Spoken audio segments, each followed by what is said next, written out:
Hi knitters, it's June 2nd, 2015, and this is the 15th episode of the Susan B. Anderson podcast. I'm Susan B. Anderson. Not like you can figure that out, but so I'm filming today from a different location in my house. It is a spare bedroom slash office that we have, and I really like it here, and there's some beautiful natural light. We have a window right here by me, and so I think it's a good spot to film. So I'm going to jump right in.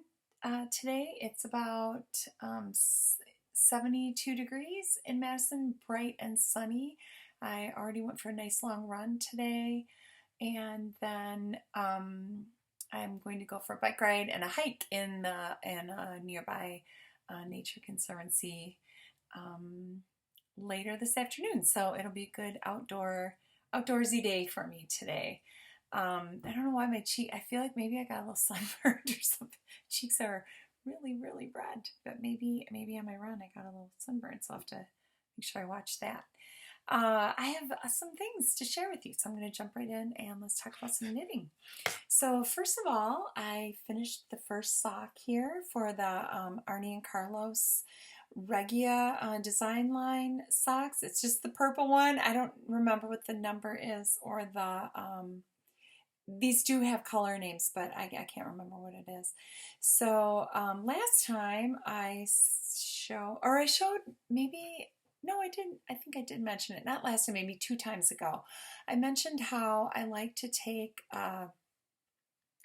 the other end of the ball or the skein when I'm using these kind of, commercial balls of yarn. I like to take the other end because you can't pull easily from this end because they're wound. See if I have that. They're wound in like a crisscross fashion, and then it gets tangled up with the yarn that is coming from the sock that you're working on. So you don't want to just pull from the other end, or I don't like to do that anyway.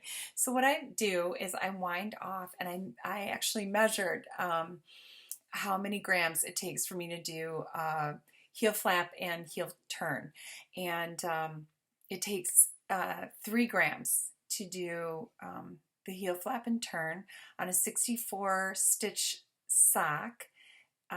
Just the traditional how I make my socks. It's a free pattern that I have. That's exactly how I do it. If you want to check that out, it's on Ravelry and also on my blog. You just type in how I make my socks, Susan B. Anderson, and it'll take you right there. And then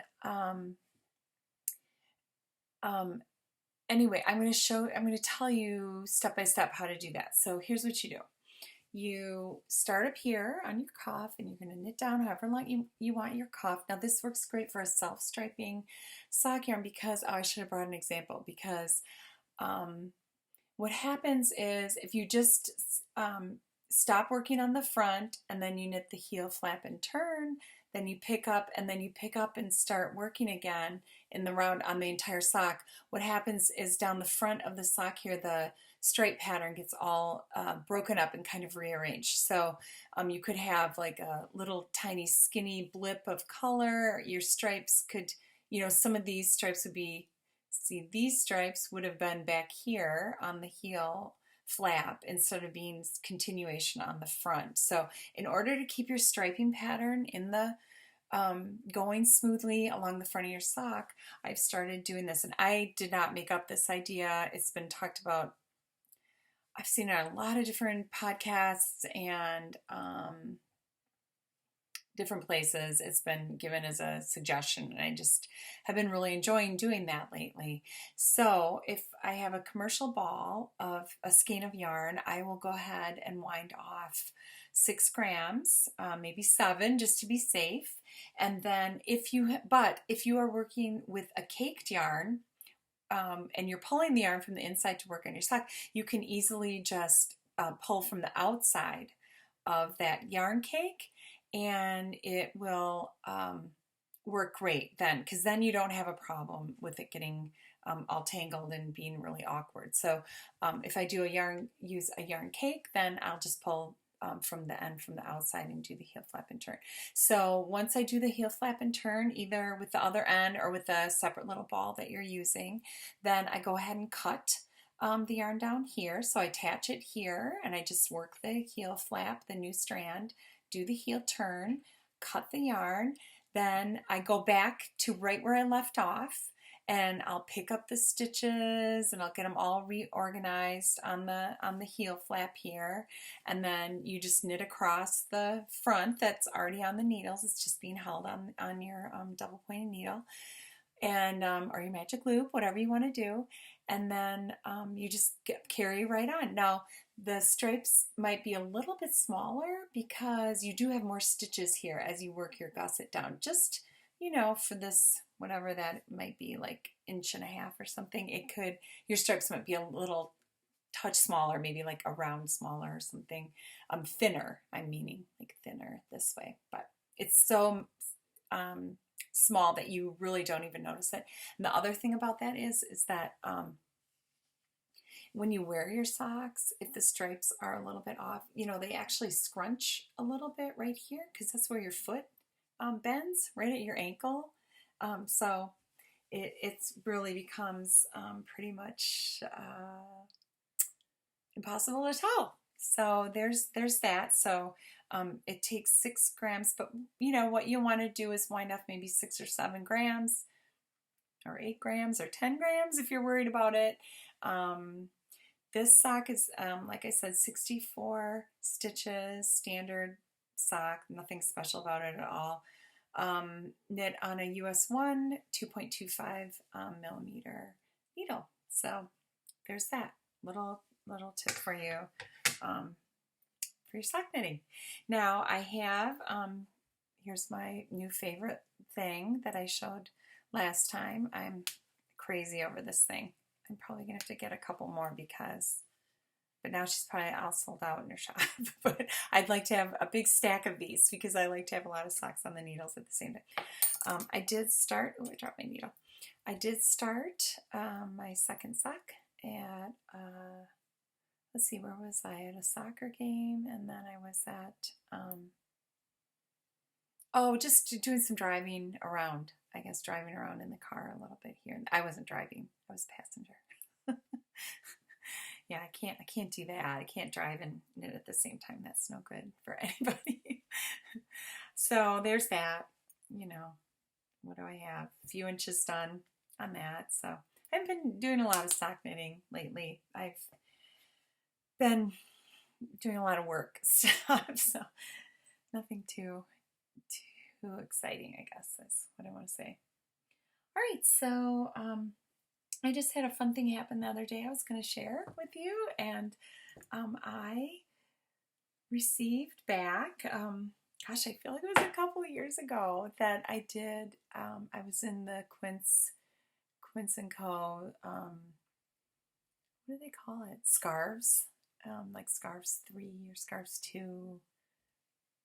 Actually, I was in a couple of those, now that I think of it. But this was the first one I was in. It was for the ebb cowl, and this is the ebb cowl. I got back the 2 samples that I knit for them. One is, this is a smaller one, like that, and then this is the really huge long one that actually was used in the photograph. And it's this really fun, wavy pattern where you actually knit kind of an I-cord right in the fabric, and it's cabled. It's really interesting. It's got, see right where I'm sticking my thumb through? That's right where a cable is. But anyway, this one's just, it's so fun and huge. Oh, I love it. I think I'm gonna leave it on for a minute because it's actually kind of cold. It's kind of cold in here. So I'll leave this on right now. And sorry about that weird lighting thing. What was that one that I held up that other one? The lighting got really weird, but here's the smaller version. What it is actually 2 strands of worsted weight held double of their lark, the Quince Co lark yarn, which gives such a squishy fabric. It makes such a squishy fabric. I just love it. Instead of using, a single strand, there's something really different about the fabric you get when you use two strands. I really like it. I know some people don't like to work with 2 strands at once, but I like doing that. I think it's really fun. And if you have stash yarns that you're trying to use up or get rid of or something, that's really a fun way to do that. Like 2 strands of a fingering weight equals a worsted weight. So you can make hats and mittens and all kinds of things with like a fingering weight. And 2 strands of worsted weight is supposed to make a super bulky, but how it varies so much with worsted weight. So I think this is more like a bulky weight in the end. So that's the Ebb Cowl. It's EBB. It's on Ravelry. I was just thrilled to get these back after a couple years. So I think they do trunk shows, and I kind of forget about things. I send stuff in, and then I just kind of forget about it after the sample's gone. I just don't really worry about it. You get kind of used to that after years of sending stuff off to magazines and books and all that kind of thing. So I don't think I shared this before. This is this little bag from So Bendy.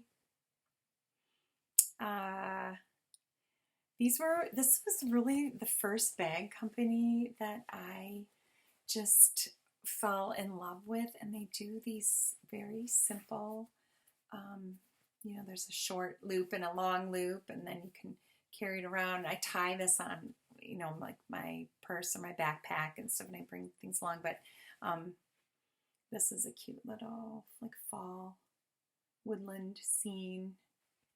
I just really like it. And the thing too that I find is missing so much in a lot of bags, and the contrast fabric's really cute too. It's like I can't show you, maybe it's a butterfly, but they put pockets in all of their bags, and I just love that. Oh, this is from Leanne Lunatic on Ravelry. She gave me this, her little owl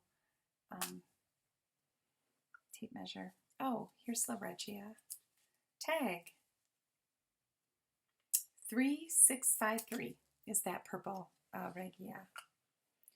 But I miss having that pocket in there because then I just put a tape measure, a yarn needle, and a little scissors of some sort so I can cut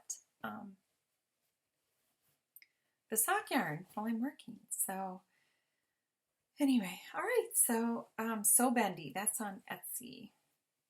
And Leanne used to sell those little owl tape measures. She knits the cover, makes a little owl, but she had a baby, so I don't know if she's doing that anymore, but I'll try to look that up. Those are really cute. She had some in her store for a while. All right, now I'm just going to tell you about some various things I'm working on, and I'll show you one really cool thing that I got on, sorry, I have something weird. I'm using a different computer today, so, but I got this cool, I kind of treated myself to this, which I feel somewhat guilty about, but that's okay. I've wanted this forever, and I happened upon an update. I've looked so many times, and there's nothing in the shop. It's Rivulet, R, there we go, can you see the R? TTE at the end, and it is Handspun Yarns and Small Treasures by Stephanie LeMay. I think she was out of New Jersey, but I'm not 100% sure about that. So, sorry, I have to look at my watch really quick. Okay. And it's handspun yarn. It's 120 yards of, no, 141 yards, 6 ounces of a bulky weight. She calls it calico. It's 100% merino.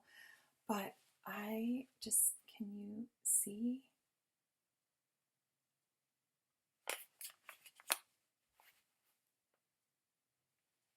It is the squishiest.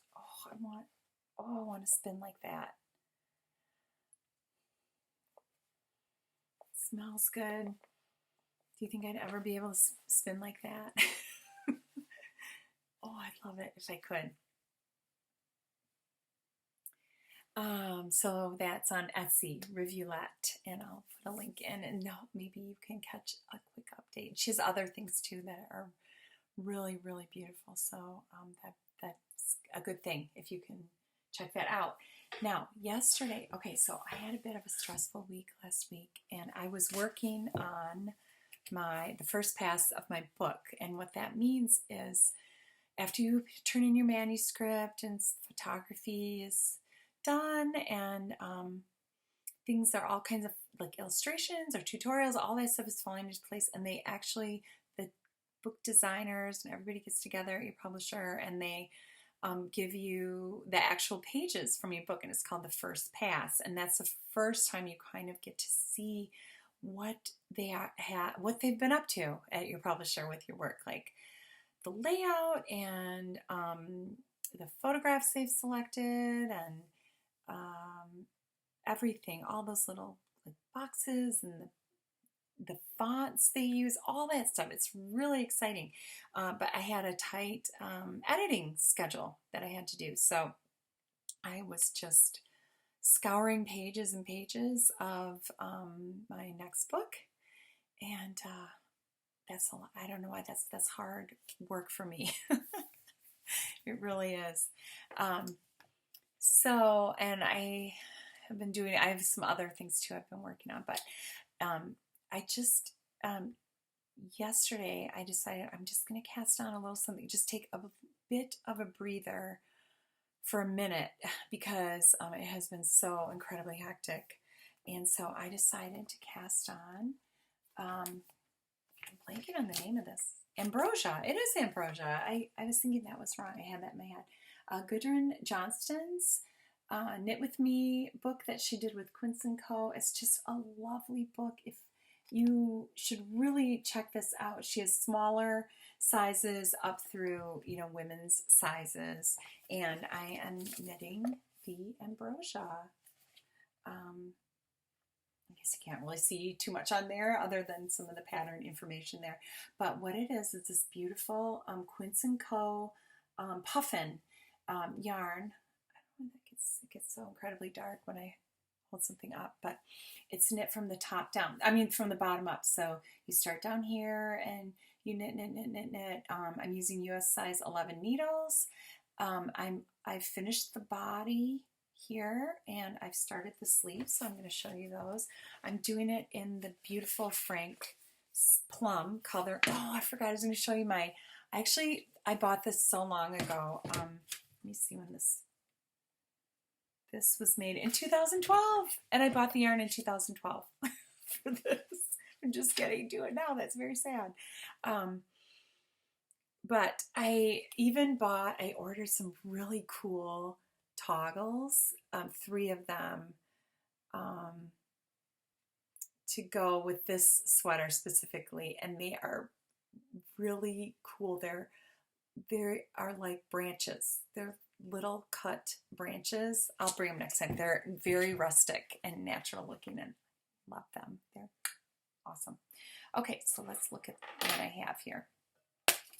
Okay, so I have the body. Oh, great, the lighting's so bad. I have the body done. It is like that color. It's like this really pretty purple, deep plum, eggplant type purple, which I really like. And I had put that on scrap yarn, but so this is just the body of the cardigan here. Oh, it's so dark. I can't really see it. Nope. Oh, there we go. It has a garter stitch rib or edging on the bottom there that you can see. And yeah, it's beautiful. I'm super excited.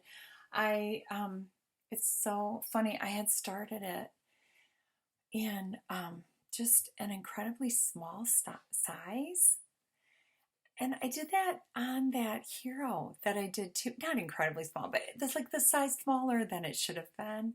And I did it again. I think what it is that I don't have enough yarn. So I think I'll just squeeze into the smaller size. But this is like a jacket, like a big, something you want to put on with things under it. Like, look at good. I mean, I want to be Gudrun. I want to wear a cute dress and some cute boots.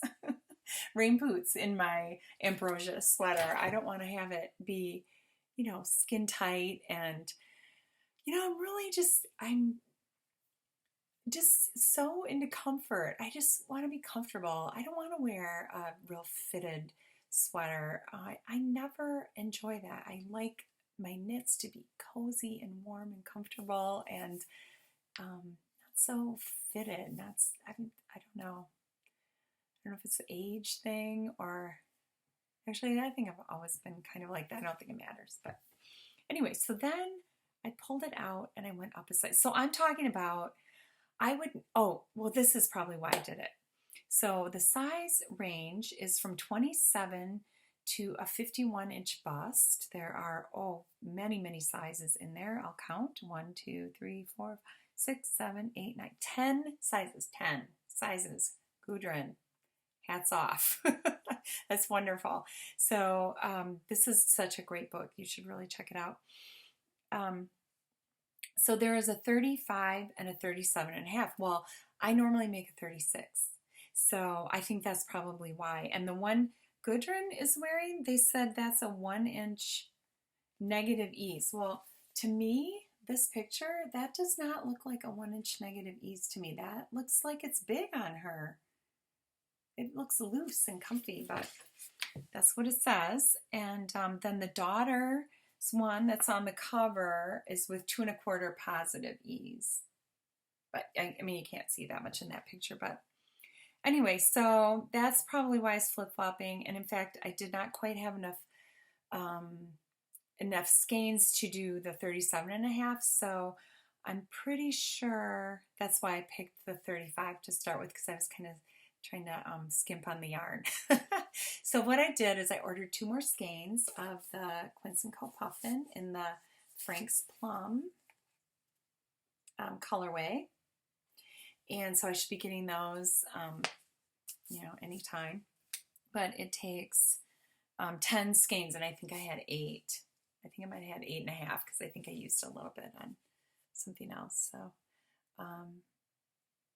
I love this yarn. This is the one I did that other cardigan by Melissa Labar in the bark colorway. Oh, I'm blanking on the name of that one, but I love that one too. That's like a big, comfy, cozy cardigan. That started as a pullover and then I steeped it. But anyway, so there you go on that, and now I'm working on, so I have the body all set. Now I'm working on the cuff and the sleeve. Anyway, it has a wide garter. I'm not very far. It's the same wide garter edging there. I'm hand winding all of the balls just because I really enjoy doing that, and they're just squishy, and I wind them pretty loosely so that they're nice and squishy. Now, I started this cuff on doing magic loop because I didn't want to try to find my double pointed needles. I am telling you what, I am so much faster on double pointed needles than I am magic loop. I can't even describe it. I find I can do magic loop. I've done socks, I've done sleeves, I've done hats, all sorts of things on magic loop. There's no problem with it at all. It's completely fine. It's just all of this and then, knitting and then pulling and then pulling and then pulling this one through and then, it's just me. It's totally great if it's faster for you. It is just, I find it so tedious. These are just so incredibly quick and easy for me to manage. I can't even describe how easy it is. It's just so quick for me. And then I just kind of stick my, I put the needle in between these two fingers when it gets in the way there. Then the other thing I do always is I move the stitches to the middle quickly and I just do the quick turn. Then I'm on the next one. Oh, so I felt such relief when I pulled out my double pointed needles so that I could finish. Now I don't have any fancy double points, and these are 11s. So these are some really old clover needles. I kind of like them. They're kind of worn. I think I've had these for probably 20 years or more, maybe more. So they're kind of fun to work on. So anyway, I love them. I love the double points. So that I just started, and I'm already done with the body, and I can't wait to do this fun kind of smocking stitch. I don't know what you call it, for the yoke. And then I'll just knit up that hood, and then it looks like you pick up and do along, that would be a lot of stitches, but along a little button band, hood band, and then the front bands, and place the toggles and the button holes there. So be anxious to do that. That will be fun. One other thing I'm working on is, I don't know if you guys even remember this. I started it so long ago. But I'm working on the mod. I have a feeling I'm going to get going on a sweater run here. I wanted to way last fall, and then my time was not there to do it. So I'm working on mod. I started this last spring, if I'm recalling correctly. So my goodness, that's a year ago, because I think I started at a track meet. Pretty sure about that. So it's funny how we remember things, isn't it? But I have quite a bit done on the mod too. This is Brooklyn Tweed shelter, and it is this one, the shelter, which I totally love. This is the button jar colorway, and it's number 1025 button jar. I mean, oh, it's so good. I love woolen spun yarns. I'm so crazy over them. So here we go. I have the body. I have a good portion of that done, and I love it. I think it looks great. So that's the mod. I got to keep going on that. And then the other one that I'm going to start working on, it's so funny because I've seen, remember I mentioned all those young podcasters last time? They're all making this sweater here that's on the cover of the Pom Pom magazine, which is a great magazine, and you really should check that out. I forgot what that one was called though. Let me see if it's right here in the front. Oh, here it is. Oh, it's the water lily. It's pretty. I really like it. I might make it sometime too. It's made out of fingering weight. But I am making this Solja, or Solja? It's probably Solja. Doesn't say. It's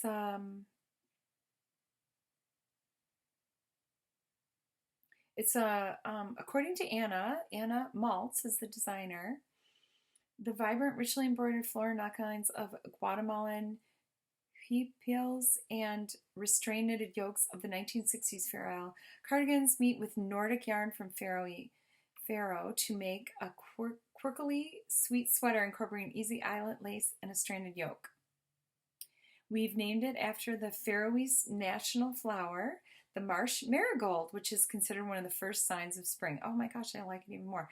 We learned that little tidbit from Island Wool Company founder Fiona Parker, who distributes Faroese yarns, and also named her daughter after this cheering, endearing flower. So, someone tell me, is it Solja or Solja? I don't know. I like it though, whatever it is. All right, so I am going to make that. And I actually wound 2 skeins of yarn. To get started on that, I'm going to do there's a corrugated rib in these 2 colors, honey and bark of the Lark Quince Co. And then I have a bunch, see I'm running short on this too. I have a bunch of this worsted weight nature spun in this heathery gray color. So I'm going to use that. And then so this will be the lacy section of that. And then when I get up to the yoke, I'm going to do a creamy background. And then I have some different colors that I picked up that are a little different than the ones. I'm just kind of pulling stuff that I have. So I'm kind of piecemealing this one together so that I don't really have the yarn right for it. So, okay, so I'm doing that. Then my next sweater that I'm going to do is I'm going to use this. Finally, the Empire from Jill Draper Makes Stuff that I ordered from Told Yarn and Wool. This is an Aran weight, and what I'm going to make with this is the Ramona cardigan, and I've had that pattern for a long time to make this. So, and then after that, I'm going to make the Louise from Quince Co. So I have big sweater plans, and since I'm burning through this one, literally just started that yesterday, and I'm done with the body and the start of the sleeves. So I have really high hopes for that one, that it will work. Now that's like fun plans coming up. Oh, can you even believe this? This is 1 skein, and it has 1,280 yards. 1,280 yards. So that's going to be fun to wind. This weekend I have something really cool going on. There is a big group of knitters coming to Madison, Wisconsin, which is where I live. And it's a retreat from my Ravelry group, but I didn't plan it. They just wanted to all come. It was some people, a couple people in the group started planning it. They asked me if I was going to be around that weekend or if I'd be free, and I said sure. It was just for for the itty bitty knits group on Ravelry. We have about close to 30 people coming. It might be 28 people coming, and then some spouses are joining in along the way too. So we have a nice big group, and I'm thrilled. I didn't plan it. I had nothing to do with it. Christy B and Key Time, Melissa Keating, were really the ones who started it, and then really Christy has done just loads of work. We have beautiful venue right in downtown Madison. We have I'm teaching a class on Friday even at the University Club right in the mall area, right at the base of Bascom Hill. We're going to go out to dinner on State Street. We're going to go to the farmer's market on Saturday. I'm really excited. I'm going to try to take tons of pictures and film and share, and maybe I'll be able to clip some video together for you to see next week. But hopefully it will happen again, and more people can join in, and we'll kind of get a feel for how things are going. But I've had people say like, I see you're hosting a retreat, but really I'm not. I'm thrilled they're coming to Madison, but it really was just my good fortune is what it was. So it's members of my group coming kind of to see me in Madison, which is great. And we have people coming from Norway, Canada, all over the United States, from the South, Texas, Seattle, Minnesota, Iowa. I mean, I can't even I'll try to get a list, but I want to say Georgia, all over the place. And so I'm so excited because it's Tuesday, and then people are arriving on Thursday. So we are going to tear up Madison with our needles. I don't know. Anyway, I'm going to sign off. I think I heard my daughter is home from school, and I'm going to go give her a big hug and a kiss